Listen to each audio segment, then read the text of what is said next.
All right. Welcome to the Stronger Together podcast brought to you by Point Strength and Conditioning. I'm your host, Kenny Marquardt, and I'm here with Trina Kennedy, who has been at the gym. I meant to ask you this before we started because I keep screwing this up. I 8 don't even years? know. A long time. Probably Yeah. 8 years sounds right. Yeah. I don't know though. And I can't wait to hear you retell this story because this is one of my favorite stories at the gym of people starting and like how we got started together. It's been a lot. Yeah. Lots of change. So let's get into that. Tell me Okay. like kind of the backstory and then how you started and what. Well, I don't even think this is something that you know. Years ago, somebody told me long before I ever stepped foot in the gym. Somebody told me you'd love CrossFit. It's so much fun, and you'd really enjoy it. They knew that I had, been involved in several different fitness areas previously, and they're like, "You'd really like this." I'm like, "Yeah, I can't do it." As you know, I had this head injury back in 2012 and was really struggling to kind of figure out how to move right again after that. So anyway, that was before I ever stepped foot in the gym. And then it was our youngest who he started in lacrosse. Yep. You were at the high school and did a program for lacrosse athletes to get them in shape for the season. And I signed him up. It never stuck for him. Yeah. But I showed up every day because he didn't have his license to take him to class. Yep. And I remember sitting talking to you one day, and my recollection of this might be a little different than yours, but I remember telling you about some of my struggles, and I used to be a runner. I used to be way more active, and ever since my car accident, had really struggled to get back to that due to some dizziness issues or like movement perception stuff and headaches and just not feeling good. Yeah. And I knew that I needed to get back to movement, but I didn't know how to do that. And I probably said a lot of negative things about, I can't do that. I can't do this when you suggested it. But I think I said that a lot when we went through the initial movement stuff. Yeah. But, the way I recall it, you said, "Hey, I'd love to know if I can help you. So would you be willing?" Yeah. I said, "Sure." I remember the first day you put me on the rower and I went, "Oh God, I don't know if I can do this." Yeah. There's so much movement involved in that. I was at the stage in my recovery then that was an overwhelming task for me. From what I remember, walking across the pavement was hard for you. Like just the proprioception and the awareness and the balance, like that was a really, like you had to focus really hard to do that. Yep. And so we talked about, I think I'll never forget doing box step ups. Oh yeah. And I think you had a PVC pipe or I was holding your hand, like one of those two things, maybe both. Yeah. Okay. Yeah. No, happy to share that story. You put a plate in front of me, a 45 plate. Yep. And you told me to jump on it, and I went, "You're kidding, right? I can't jump on this thing." Remember we talked about I can't walk across the parking lot, you idiot. I think I can't jump on that. Yeah. And you're like, "Well, just try." I'm like, "I'm going to fall over." And you said, "I got you." And he said, and he told me, he said, "Hang on to the PVC pipe." So I had that in one hand. I'm like, even just, I remember that day and remember right where we were. I do too. And yeah. Vividly. Even trying to step up on it, I felt very unsafe, unsteady. Like, this is not going to go well. Yeah. And then you handed me your hand. So I had PVC pipe in one hand and your hand in the other. And I think the first time maybe it was a step, but I actually did jump up on this plate. Yep. And I was like, "Oh, I can do that." Yeah. And I don't remember exactly how it transpired after. It took a long time for me to get to a place where I can do box jumps, but previous to knee surgery, I was doing box jumps. Yeah. Totally fine. I think I actually got up to some height even for me for a while there, not regularly, but just to see what I could get up to. So, and that was fine. Doesn't mean some of that movement stuff hasn't gone away. It changed my confidence in my body and my ability to do that. Yeah. And I think it really changed some of my brain pathways to be able to do some of that stuff. Yeah. So, and that's such a that was a very short version of a longer story. Really, like the dramaticness of what you felt like you were able to do, or like I think that was pretty significant. That was huge. Yeah. I remember being really excited just with the prospect because I think, I don't know, I just was optimistic whether or not that was realistic or not, I don't know, but obviously it was. It At the was. time, I didn't know if it was realistic, I guess, but I was very optimistic. Just say, hey, like, because there's nothing more I love, and we'll get into your coaching stuff here in a bit. But like as a coach, the the person that is just willing to say, hey, let's just, Yeah. I'm here to be molded. Like, let's just see what happens. Mm-hmm. And as a coach, knowing that you get to, like, I still forecast out in the future of the things that we've been able to do. Like where I'm like, man, someday we're going to be laughing about this, and like we're going to Yes. reflect back. It Yep. doesn't always happen because attrition or whatever else, people don't stick with it or this. Mm-hmm. But like you've been that example, and that's just so cool. So I've done so many things that I never thought I'd ever do yeah, since I started at the gym. yeah, ruck race. Oh That's yeah, probably one that that would was be huge. That yeah. was so much fun. Blew my back out in that thing, but But from not being able to walk across the parking lot to doing a I know backcountry ruck race, exactly. like it's pretty significant. That was huge. That was so fun, and want to do that again. That would be really cool. Yeah, Yeah, there's been so much that I've done that I never, even lifting a barbell, like that was never ever something that I thought would ever be within my wheelhouse, that I would enjoy it yeah, at all. And I do. It's yeah, fun. yeah. Um, I don't know that like the head injury stuff necessarily crossed over to that stuff, but just, being able to handle equipment like that was not even on my radar on any level. Yeah. Like you said, walking was a difficult challenge. Yeah. Running was out of the question at that point. Right. And we'd do mile runs and be like, oh, geez, Yeah. I'll walk. Yeah. But no, I mean, I could do that. Yeah. I got to a point where that was okay. What was the journey like internally? Like, so, and I actually think it'd be good to clarify Mm-hmm. the head injury stuff. Like that was pretty significant. It wasn't like you just, It was pretty significant. So back in 2012, I was involved in a car accident. I was in Denver, actually. I was on the interstate. I got rear-ended, then hit. I mean, there was enough force to push me into two other cars in front of me. I mean, the short version of that, because that's a pretty long story, but the short version of that really is I ended up with a true traumatic brain injury, a shearing injury in the back part of my brain, which is where there's balance, proprioception, depth perception, visual. yeah. Like so those three components were damaged in that. Also had a neck injury. That's what a lot of, I think, what contributed to a lot of pain. Headaches were huge for a long time. Energy was really a struggle. Focus, concentration, all of those things were a big struggle. When I came to the gym, like I was still struggling with a lot of those things. And I mean, once before in my life, long before the car accident, in terms of movement, I had gotten to this place where I'm like, I just want to feel better. Yeah. And the only thing that made sense to me was to start running.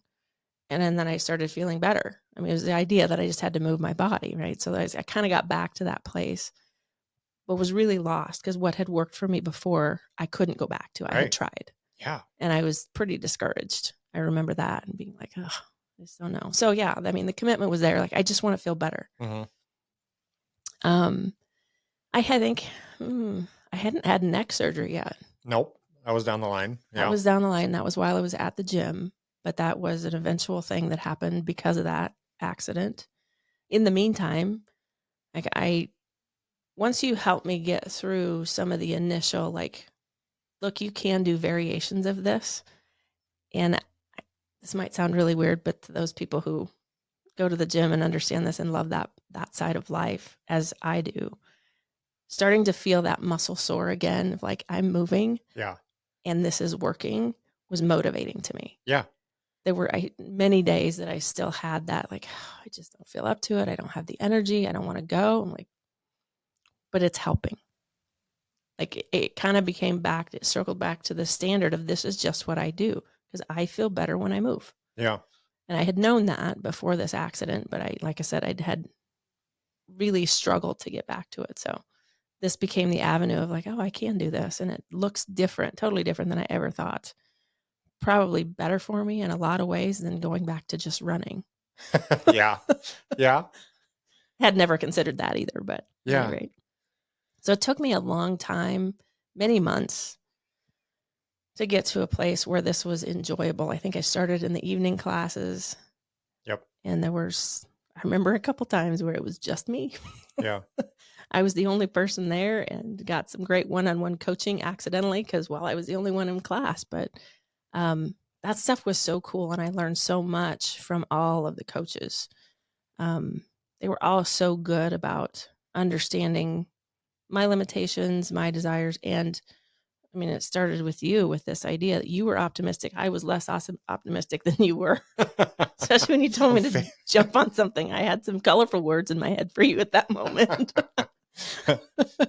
but I did it anyway. Yeah. And I mean, that really goes back to that thing of sometimes all we need is that one person to believe in us. And you did that. And then your coaches did the same thing. And we're always so helpful and supportive.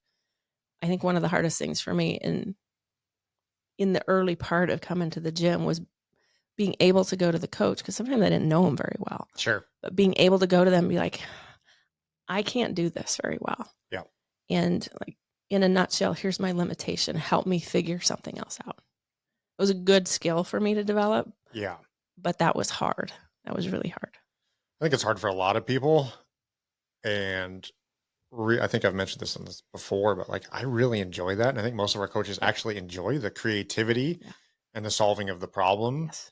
Because when you write the thing on the board and they just do it, that's cool, but it's nowhere near as cool to be like, hey, let's do this instead. Mm-hmm. And then following up, be like, hey, that was successful. That's cool. That's great. Well, and I think I learned a lot too about limitations, if you will. Yeah. Right? There's really none. There's as many as we allow, right? In our own little personal world. I had so many that were physical at that point. But again, I just wanted to feel better, and I was willing to be coached. I was willing for somebody to tell me what to do to keep moving that was different than what was listed on the board or was different than what somebody else was doing. Yeah. And I still got support, and not just from the coaches, but from everybody else. All the people in the gym were like, hey, you're here, you're doing it. It's awesome. Yeah. And cool. I don't know that a lot of people know my story fully. I don't think so either. That's why I was excited to have you on, because I think people will see you in there and just assume that's you've always been able to do these things or whatever. So yeah, no, that was not. It was many days. Yeah, it's been a while since I've held your hand on a box jump. I know. Well, happy to, but now with your knee surgery, maybe I will again. Maybe we'll bring it back. Yeah, it's making a comeback. Yeah, but seriously, that's I think really, it's when you live in that skin and people don't know the full story, it's easy to think that that's just been the norm. But not at all.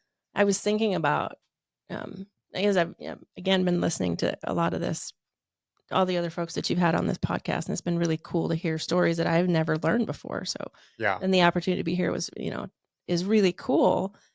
I was thinking about, some of the things that I've experienced at the gym, one of which was, this was probably a year or so ago, maybe, I don't know. It's been a while.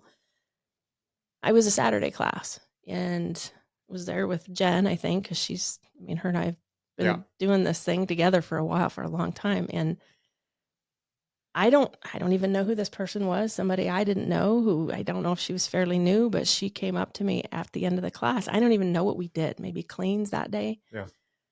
And she came up to me. She's like, you are so much fun for me to watch.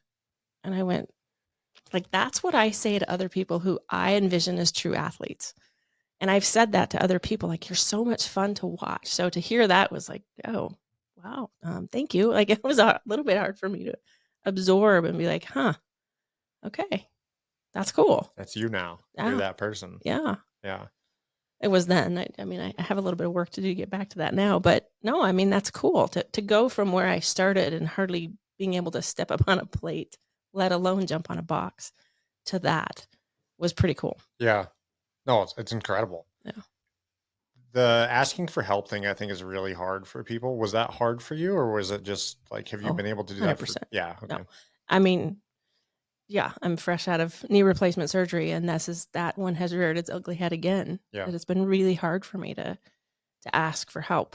And there's certain things I'm okay with. Yeah, can you give me a ride on this one day? But I will never ask a second time.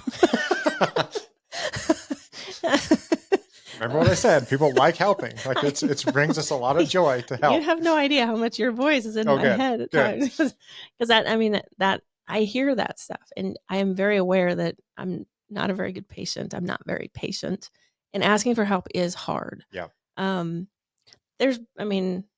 this is a little different experience than going through all the head injury stuff.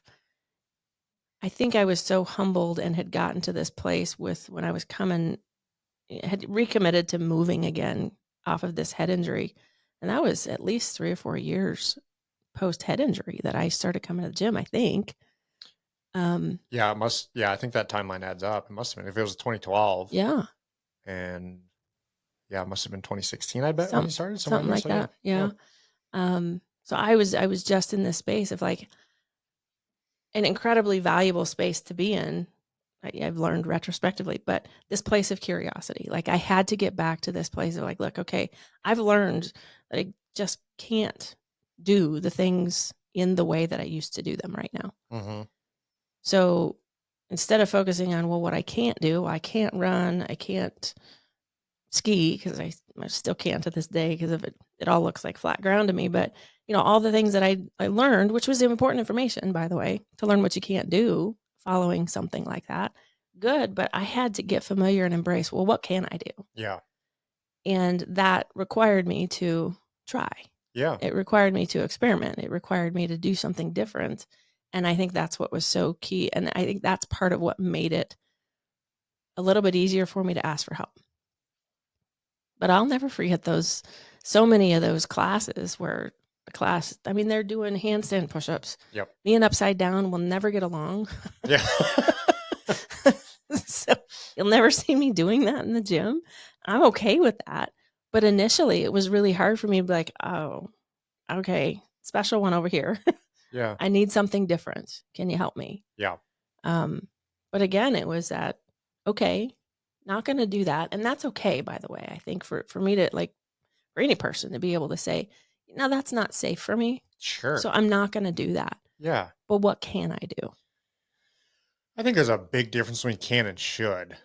Well, I learned that too. Well, right. Yeah. But I mean, that's the same. Like I do the same thing. Like I'm still kind of growing out of my ego in different ways. Like I'm almost 40 and that's not over the hill or anything by any stretch of the imagination. But there's just certain things that to be productive or to be successful in the stuff outside of the gym and to feel better. Like that should be the goal of the gym, is to feel better. 100%.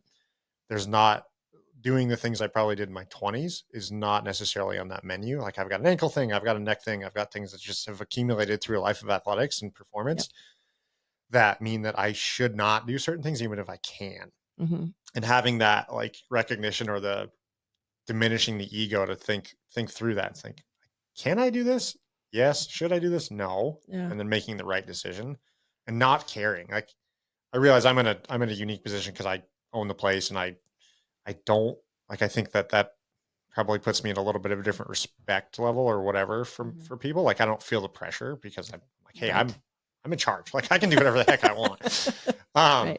But at the same time, like there are those things like sometimes my ankle acts up after I ski a bunch and I shouldn't be doing double unders. I just don't. I get on a bike or do that. And I think that's super important for people to have that understanding that the can and should are just different. So they really are different. And it's interesting is that, I mean, I think this is something I've noticed about myself for a long time. I think I probably underestimate my ability more than other people do. Nick is one of my favorite examples. In class one day, I don't think we were doing deadlifts or something like that. And he just came and dropped some more plates, like big ones. Yeah. Yep. I'm like, what are you doing? He goes, you are like, this is way too easy for you. I'm like, no, it's not. It's hard. Yeah. It's like, no, do it. I'm like, I can't do that much. I did it. Yeah. So having yes, the can and the should is a very good thing. And being aware of that, I know that there's things that I shouldn't do. And probably I'm still going to learn some of those things. And the can is in there as well. But having somebody else who has a different perspective to be able to say that is really helpful. Yeah, that's a really good point too, of having the support to ask. You can even ask the question like, should I do this? Yes. And like with the box jump thing, that's something I've had like an internal mental battle with for a long time, because realistically people don't need a box jump. Like they just don't. Like there's benefits to it for sure, but in terms of like overall health and wellness, like it's not necessarily something that people have to do. Right. But there is a demonstration of it's like a can or you check a box, like it's black or white, you did or didn't do the thing. Right. And the accomplishment, like I can't tell you how many people have jumped on a plate or on a box or something and like had this momentary, like, Yep. holy crap, I can do that, is really cool. It's huge. Like that was such a huge growth thing for me. Yeah. I no, probably don't need that skill of jumping on things at, being over 50, but I can. Yeah. And that's huge. Yeah. That is a really, and it's the one thing I want to keep doing as long as I possibly can because I can. Yeah. And it's a very safe place the gym's kind of like a little lab or, play zone or whatever it is where you can try those things safely and have the encouragement or support of a coach to be like, hey, and we do a lot of holding back. Like that's, we're not always pushing people into doing things. We're holding people back a lot too. But to say, hey, this is within your capabilities. Like, let's give it a whirl. Mm-hmm. Yes. And I have, like I said, have had coaches, you included, say, let's do this. Let's just figure out a way to do it. Yeah. Baby steps. Yeah. Let's start small and go big. I mean, in the next case, he's like, no, we're going bigger. I'm like, okay. But I needed that. Yeah. I think, I love that. And I appreciate that so much I don't know all the coaches as well as I used to, but some of like Nick has been around for a long time and I've worked with him in classes and things like that. And Amanda, like there's been some really staple people that they know my abilities and are not afraid to push. Yeah. And I love that. I really do. There's not a lot of other avenues outside of the gym that can give you that momentary, I can do this in a way that I think will transpire outside of the gym or demonstrate itself outside of the gym that I think is empowering outside of the gym. So, right. Yeah. And speaking of that, I mean, this is a bit of a shift in conversation, but you made a big shift in your life, leaving an occupation. And I don't know how much of the can in the gym empowered that or not, but I mean, let's talk about that and then talk about the whys after that. Okay. Yeah. So I'm a nurse for those who don't know that. I've been a nurse for almost 20 years now. I was at the hospital in a leadership position and there were several things that really prompted me to shift gears and really step into much more of this coaching or education realm, which I really do love a ton. Yes, so many things and so many experiences that I've had at the gym were a part of that and allowing me to have the courage to step up and do something different, totally different. I mean, even just stepping into the gym and doing anything like CrossFit programming, for example, like I was truly that person that on paper was the worst idea ever. Yeah. I mean, theoretically, yeah. Theoretically. So, but here we are, how many years later? Yeah.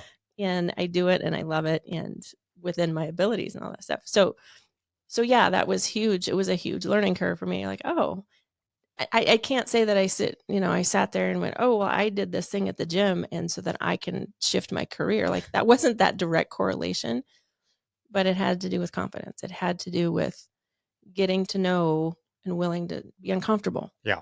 And do something very uncomfortable to learn a whole bunch of stuff. And I mean, embrace some suck because that's really what it was too. Yeah. So it can be. Yeah. So you went, I can jump on a box. I can quit my job. Not really a direct correlation, but there's passive stuff in there. Yeah. Yeah.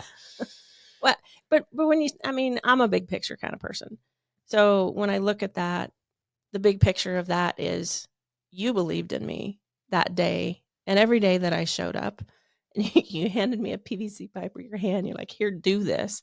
I got you. I believe in you and I'm going to help you and I'm going to support you. You've done that from day one for me, as have your coaches. But it was really you that did that. Like you showed me that. You gave me that experience and it was no different when I chose to shift gears and I came to you. I said, here's what I want to do. Yeah. Holy shit. Yeah. And you're like, heck yeah, let's go. My eternal optimism once again. Absolutely. You can do anything you want. And there were times where I'm like, okay, it's a good idea. And then there was times, I don't think I ever told you, I'm like, oh, Kenny, that was a bad idea. Yeah, you were a terrible coach. Get out of here. But the big picture of it all, I will never regret doing it. Yeah. Always appreciate your enthusiasm, your encouragement, and your support and your knowledge base. Like that has always been a staple for me. And you steered me in some directions where I went, are you sure? Yeah. But it's been really helpful. Yeah. Good. I mean, I think that a lot of the role as a coach is to see the potential and help that potential unveil itself. Yep. So I think it's irresponsible if you're a coach and you're like, yeah, whatever, you'd be great. And you don't Like, say anything. yeah, and you don't just assume that's for everybody. But again, I think I've been able to see your potential, whether it's physical or occupational or relational, whatever it is. Like, it's just, I've seen that and to help you do it. So it wasn't like this blind, like, whatever, anyone can do anything. Good. You saw some good things. Yeah, no, tons of great things. And I think we talked a lot about it. We talked a lot about your intentions and discontent with some of the things that you were having to do. And I think there was a lot of opportunity for doing what you ended up doing and where you are now. And it's just been part of that journey. So for sure. And it continues, like it's not done. Yeah. And that's a beautiful thing. Yeah.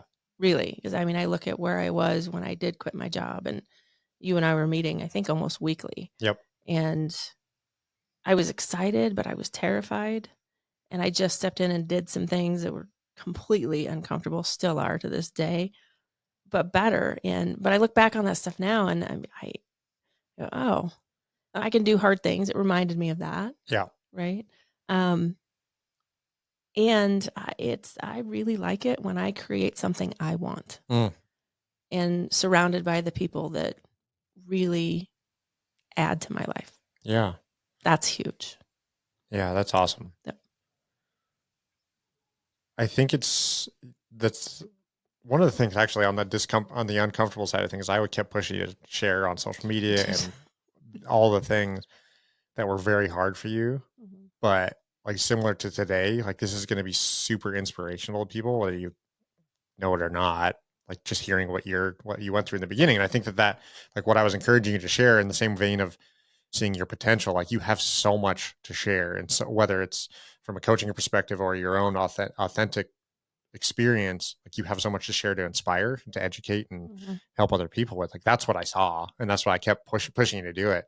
If you weren't articulate, if you weren't intelligent, if you didn't have things to share, I wouldn't have been doing that for you. So I think I kept trying to remind you of that. Like, hey, you can help a lot of people if you just put yourself out there. You did. Yes. And you did.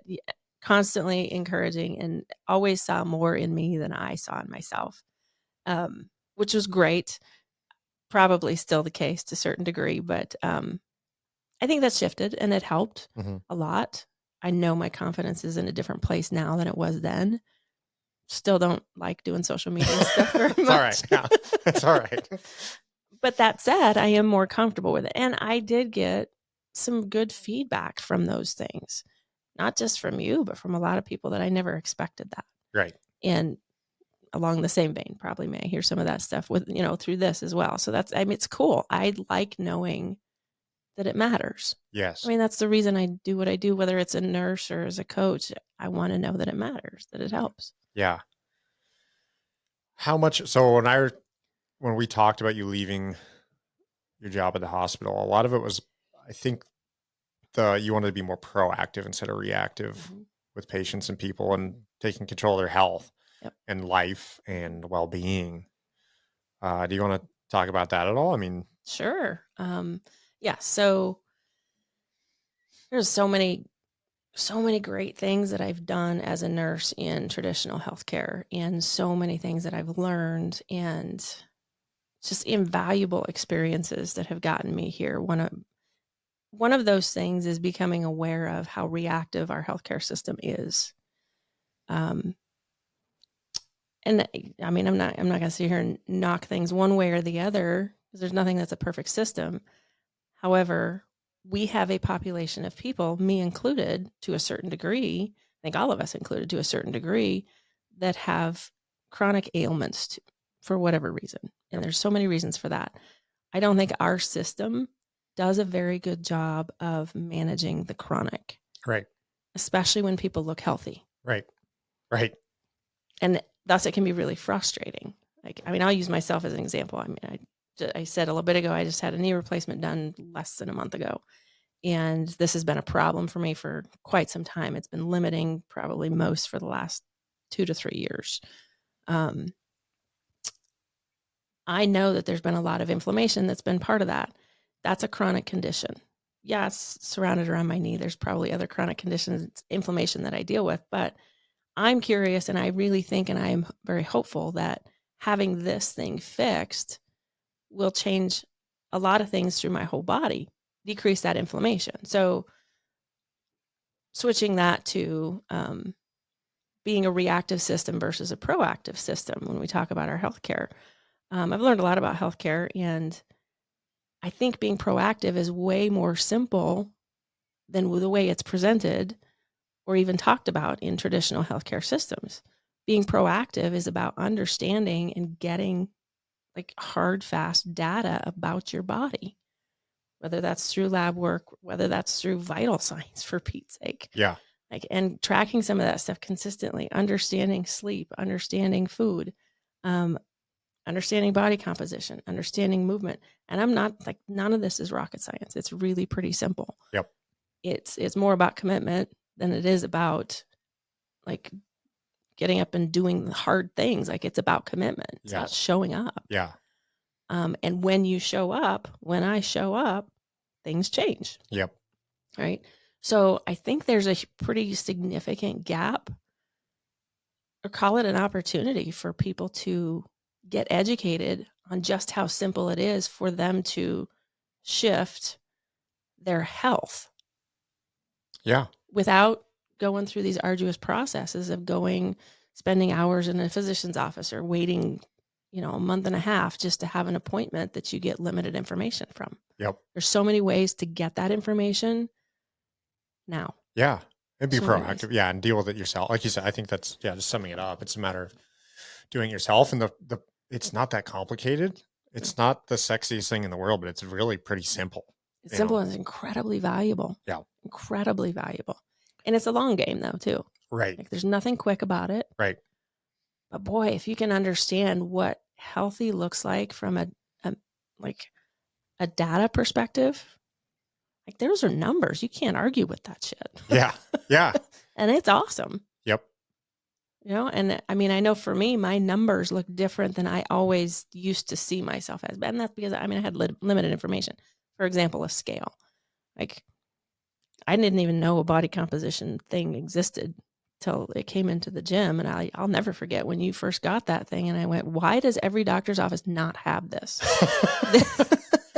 This is meaningful data. Yeah. This changes the conversation, and it helps people understand a better picture of health. Yeah. Rather than this arbitrary number of height and weight. Right. Then we get BMI, which is kind of a BS number. Yes. Right. So, I got excited about that stuff, and there's more opportunity to find out even more data to help you understand, well, what does health look like for you? Because it's not we like to put it in generalizations.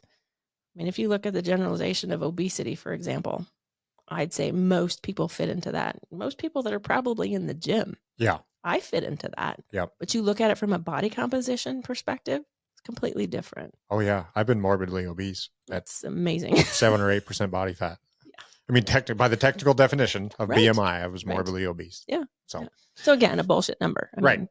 So anyway, I think there's a lot of people, and it's really not that difficult. Knowing where to go and how to get that information is hard. And that is something that I'm finding myself being pretty passionate about. Like, how can we do this different so we can get this information out there? And teach people how to do this. And that's why we've had conversations like this for years and years and years. And it's so exciting and fun. And I think we're working on making this more accessible for people and more like kind of bridging that gap, which I think is the most important thing. Like you said, I don't want to throw stones at traditional medicine because it's too convenient and too easy. And I don't think that there's a disinterest from them in helping the general population. I think that they're bound by the restrictions of the conventional model, and they just don't have the time, the bandwidth, and they're held by insurance and big pharma and all the other things that are just kind of like limiting for them. And so a lot of times when I bring stuff to them, it's new to them. Mm-hmm. And like you said, the in-body was new to you, and you've been in medicine for a long, long time. Yeah. But bridging that gap, I think, will help. I really hope, and I know you hope, like that we can really make real change in the population through effective coaching and through, again, the information and education. So Yeah. Well, and there's something so cool, and I've seen elements of this with various people that I've worked with. And I mean, just in myself, for example, when you become your own best advocate, like to really do that and to really own, I'm going to own my health. It doesn't mean that everything is black and white and you eat the perfect diet and you eat eat the perfect meal every single time and you never have that slice of pizza or that piece of pie or whatever, or that cocktail, or you never skip the gym. Like that's just life. That's just human. That's just going through the daily stuff. Cause I mean, there's days we need a drink. Okay. yep. Maybe if we want that, fine. Like that kind of brings into play, a lot of this mindset stuff of don't beat yourself up. Right. Like give yourself grace. Yep. Right. That's huge. Step back and look at the bigger picture. What are you doing for yourself on a regular basis? What's your standard of how you take care of your body? Because this is the only one you got. Right. What are you going to do with it to make sure that it's around for as long as you want it to be around? But you got to get aware. Yeah. Right. And that get awareness part is where so much of that data comes in that I think is so valuable. It's more than just understanding like, oh, I'm holding myself back because I won't commit to going to the gym. Valuable information. Yes. But there's more. Yeah. But there's more thing can be overwhelming. And I get that. But boy, it's exciting when you're like, oh, but I can change this. Yeah. Hot damn. Yeah. And I think the frequent data points allow the understanding of the long term, which I think is really hard for people to conceptualize or really be able to take action according to, because all of it compounds positively and negatively. Sure. It's the small things over the long haul that are going to define a massive success, or failure is probably not the right word, but I mean, small things make big changes. Yeah. Like that's just a given. Yeah. Yeah. I mean, my sister-in-law, I'll tell you a little bit about her as I've been working with her, and that's been so much fun for me. And she, on many days, has been, I don't feel like it. I'm like, okay, I'm going to be at your house. We're going to do a workout. I'll be there at 8. Fine. But I'm not motivated. And I texted her one time. I'm like, motivation's bullshit. You can't wait for it. Yeah. Yeah. Like this about commitment. Your motivation will not show up until you see results. So commit. That's what I'm asking. Yep. And then I texted her, thanks for coming to my TED Talk. But that's it. That's a great TED Talk. Right? Yeah. But it's the truth. I mean, even in the midst of this knee recovery process, like motivation has been a really difficult thing for me because my body's still so tired and it's recovering, and that's a big freaking surgery. Yeah. And being in that space, I mean, one of the hardest things I think I've had to endure through this surgery is I had surgery on Tuesday, the 10th of December. Monday, I was at the gym doing a workout. I worked out for 45 minutes. I didn't do box jumps, but I was doing box step ups. Good. I scaled it appropriately. Yeah, good. But I got my heart rate up. I felt good. I went to work. The next day I'm in surgery, and then I'm on my ass. Yeah. For a long time. And that was the hardest. That was like one of the hardest things. I did the thing of like, what made me think this was a good idea? I took all this work and I erased it. I didn't. Nope. But that's what happened in my brain for a while. And it's affected some motivation things. And I've had to shift my expectation of what I can do. I mean, I've had to readjust that because this is a big surgery, and give myself grace. Like all the things so many things that we've talked about already, like I've had to remind myself, like, be patient. Yeah. This is a long game. This is not a quick fix. It is for the best. And I am confident that this was a good decision, but it's been a process. Yeah. I think the best thing, you said this in the beginning about commitment, and it's not about motivation. Nope. It's about a commitment. And you've lived this more than anybody I can think of off the top of my head. You've gone through you've had neck surgery, you had your head injury, you've had this knee surgery. Did you have 2 neck surgeries? I had neck surgery. That was from my car accident, but then I had a back surgery because I blew my back. That's in that what rough it was. race. Yeah, okay. That's right. But again, I think so many people hit one speed bump and then that derails the whole thing. Yep. Based on lack of motivation or feeling like they lost all the work, or it's just hard. It's just a little bit demotivating to start again. Yep. But the season's of life. Well, It is, but it's not, I guess the way I look at it is not really starting again. It's shifting. No, right. I think a lot of people think they're starting again, 100%. or they allow themselves too long and then they really do start again. But the commitment to like just getting back in when you can and doing something and knowing it's not going to be the same, but Right. that within a couple months or a certain time frame, you'll be back and better than ever. Yep.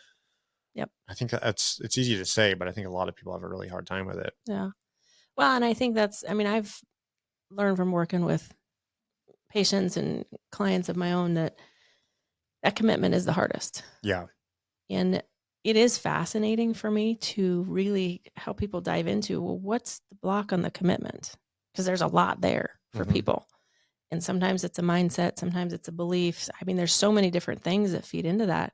But boy, once you can figure that part out, it removes it. Because then you're like, oh, well, that's kind of dumb. It doesn't need to hold me back. Yeah. And then it just becomes a standard. That's right. Yep. Then it just becomes, well, this is just what I do. Yep. It's just non-negotiable. It's part of my routine. I don't know how many times I've had that argument in my head at 4:30 in the morning when I wake up, because that's just my normal time. And where I've said, I don't feel like going to the gym today. I don't want to go. I don't feel like moving. I just don't feel like doing it. The next thing that pops into my head is, well, what else are you going to do? This is planned into your day. Yeah. Because if you don't go, you're going to be frustrated because you are wasting time. That's what happens in my brain. I'm wasting time. I had this thing of going to the gym. I chose not to. Now what do I do with my time? Yeah. So starts with commitment, yes, but transpires into this, like, well, this is just what I do. And also realizing that getting to the gym is the only thing I think that really matters. Yep. Because it doesn't, I think it's way more important to get there, and who cares what happens after that. Yep. That's true. I think there's a lot of days I feel tired. Sometimes I'm actually tired. Sometimes I decide I feel tired. Sometimes I decide I'm too sore. Sometimes but I just go. And sometimes I just half-ass it. And I think that's really underrated, is half-assing it, but showing up anyway. Yep. I think that's a really good way to look at it. 100%. It's better than not showing up at all. Yeah. The few times that I have been back to the gym since my surgery, I'm not doing nearly as much as I was, but I'm there, and that feels good. Yeah. And yeah, I could sit there, and I've had some of those thoughts. Oh, this is really dumb. I'm, lifting a 15-pound dumbbell. Okay. I can get hard on myself, or I can just be like, you know what? I'm here, and this is an obstacle to overcome. And it's just like, I'm here, and that's where I want to be. It's fine. Yeah. It's fine. And you're going to have to start at some point, like whether you kick it down the line a couple months or whatever and say, oh, I'll be ready then. Yeah. You might as well do it now. Just do it now. Yeah. Cause you're going to have the, like, just acknowledgement or demonstration that you're not where you were. And you're going to have to move that boulder at some point. Well, and it's interesting, as you brought up several, I've been through several surgeries since I started at the gym. I think the first big one was my neck surgery. And then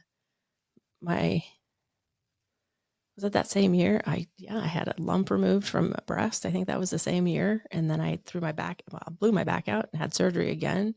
My foot surgery, like, there's been a lot. This one is no different. This is a big surgery, but it's no different in terms of the one thing I know after going through all of those things and consistently coming back to the gym is I feel better when I do that. Yeah. I just feel better. Like, that's a fact of my life. It's non-negotiable. I truly believe the body was not meant to sit still, and you will not feel, I don't feel good when I don't move. Yeah. That's just a fact. Yep. I think to clarify, I think you feel better overall after, probably, but in the moment, it's probably not as, like, I think it's good to express the movement and feel like, let your body feel like it's capable again, but it's not comfortable to do it. No, it's not. I think the point I'm trying to get to is, like, we're in the season where people are coming out of the holidays, and this is a small example compared to your surgeries and stuff, but people typically, like, I got an in-body day, I think I'm up like 12 pounds or something, and I'm not in as good a shape as I was at the beginning of November. But no way. And so when I worked out yesterday, I was like, ugh, like, this doesn't feel very good.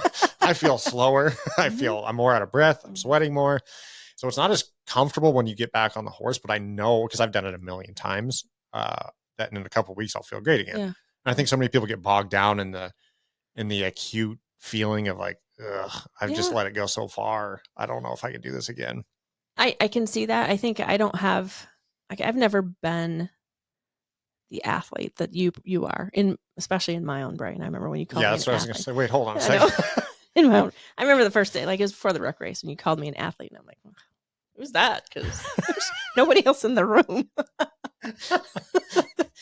So I've never really seen, like, working out and doing that stuff was never part of my life when I was a kid. I was too afraid that I would fail. I was too afraid that I would not, like, I'd screw something up. I don't know. I just didn't. I didn't participate because I was too afraid of it. So I never did it. I never was in. I wasn't that athlete kid. Like I've heard a lot of people say it. That, oh, I was an athlete as a kid, and now I got older, and I need to keep active and stuff. I understand. Like, hearing you talk about that, like in that moment, you compare it to other times when you've been in the gym and you felt really good. I don't know that I've ever really done that. Hearing you say that, I guess for perspective for me, it goes back to that thing. I just feel better when I move. Yeah. And sometimes when I move, it's as simple as taking the dogs for a mile walk. Yeah. Just doing, when I'm sick, like, I know that I want to move this day, so I'm going to take my dogs for a little walk or something like that. I think it would probably be beneficial for me sometimes to actually think about the improvements in the day to day, because I don't always think about that. I just show up and I do the thing. That's where I think I probably underestimate myself, and people like, well, you and Nick, who put a bunch of weights there, like, do this. It's better. You can. Yeah. This is the athlete in you that you're denying exists. That I don't often see. Yeah. So yeah, I mean, I guess I still don't really see myself that way, but other people do. And I'm not saying I don't possess that, but it's just not been my front filter. Yeah. Right. So it's good. I'm very grateful with what I have and where I'm at. But yeah, we have to have, I firmly believe we got to have other people's perspective, because I can't see all the things. Yeah. Yeah, I think that that's true. I think that the outside encouragement to recognize what's in there, because the identity thing is, I think, a really important part of that. Huge. And I watch that with Jen, who would probably not identify as an athlete, and I do. And again, she participated in athletics. She just doesn't define herself that way, and I definitely do. But I think that the capabilities that I can't decide where this lands, like how much of it's an internal, like, this is the thing I've always had that identity or what. But like, if I pick up a new thing, like, I have the confidence to be like, I'll figure this out. Like, I can do this. And I can't figure out where that lies, like whether that's a physiological or a physical thing, or whether that's an identity thing where it's like, I can figure this out and I can do it. And having the confidence layer, like, I want to nurture that more in you to realize you are an athlete and you can do all these things. You can jump on whatever, or wake surf and do these, like, you know what I mean? Like, I think that that's an interesting perspective, because I see it in somebody's eyes if they don't identify as an athlete, and I see the lack of the confidence compared to the person that does identify as an athlete, that they just like, I got it, I'll figure it out. And I think that the confidence thing is where it might prevent some luster. Yeah, no, I think that that's huge. And I mean, my confidence has definitely shifted. That's an interesting thing I'm going to have to think about, because even of all the things I've done at that ruck race, and there was another race involved that same year. Yeah. It just sounded fun.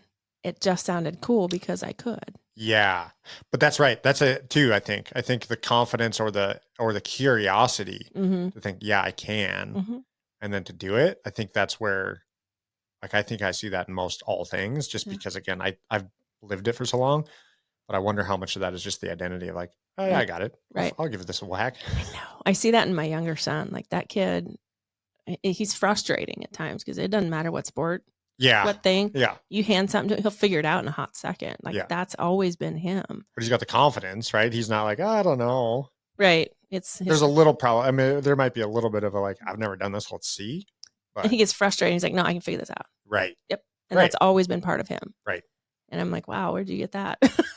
Because I've never really felt like that. Yeah. But I mean, I did some things like, well, I did do wake surfing one time. And what's the other one? Wakeboarding. Yeah. First time up.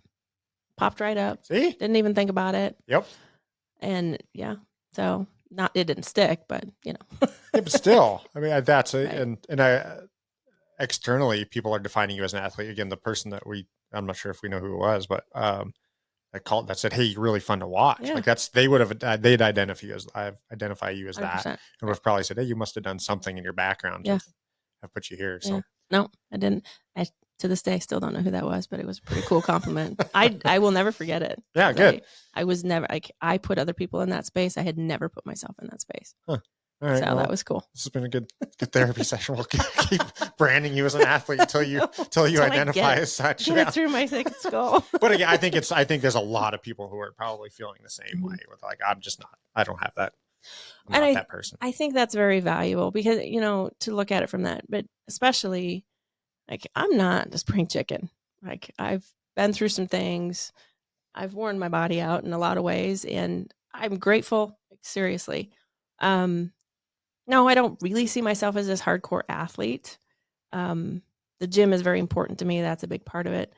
Working with some of the people that I have in my career, like it's really interesting to see people in a similar space where they're in a similar age.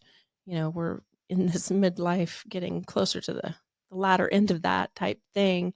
And that's when we start seeing some of the ailments pop up. And that's where we see some of the things like, I get out of bed and I hurt.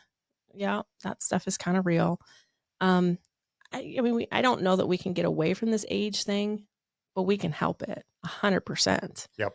And that's the part that I think I've realized over the last year or so, that there's so much we can do that is so accessible and so easy to help promote and keep ourselves healthy.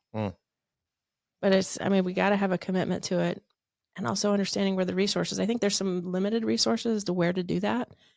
But boy, I think that's about to explode on a couple levels. So yeah, I think that's cool.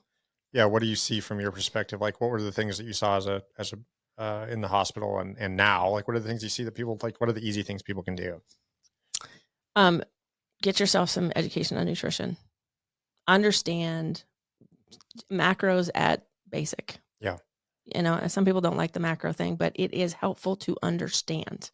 100%. I think that tracking it is unrealistic for a long haul, but sure. But initially it's super interesting to at least comprehend the idea. Absolutely. Yeah. Absolutely.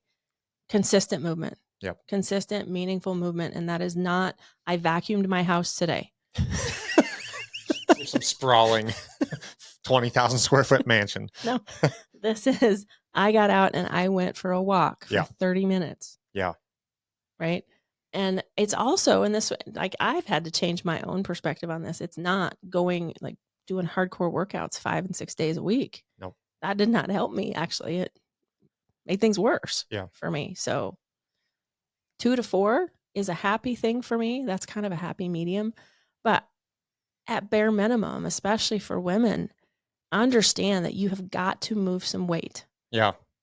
That is vitally important. Very important for men as well, but that is muscle mass is a longevity equality. You have to have it. You have to create it. It also is so huge in impacting your metabolism. And as we get older, obviously things shift and get slower and all that other stuff. Well, it's so easy to access. The biggest hurdle seems to be commitment. Yeah.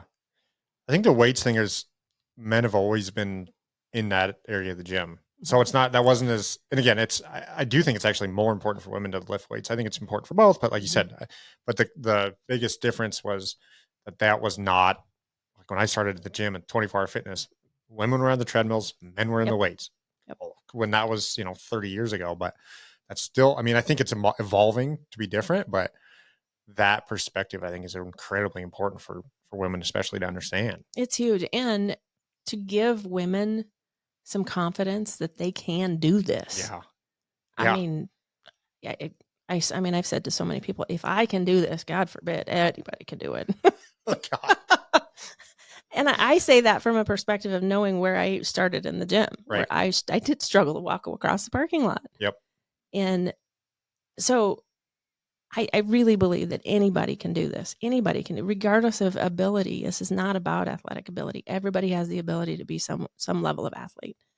And everybody has the ability to move some weight. Yeah.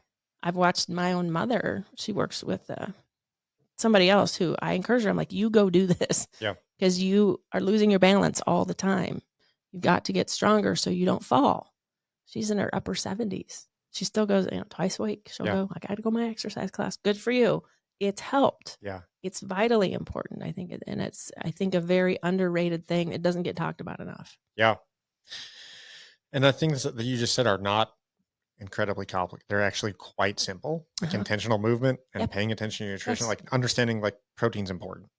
That's not, I think so many people want the quick fix, or they want the new book, or they want the like crazy whatever that's supposed to get the quick fix. And it just isn't, that's just not the case. No, it's not the case. And I've talked to a lot of people about nutrition.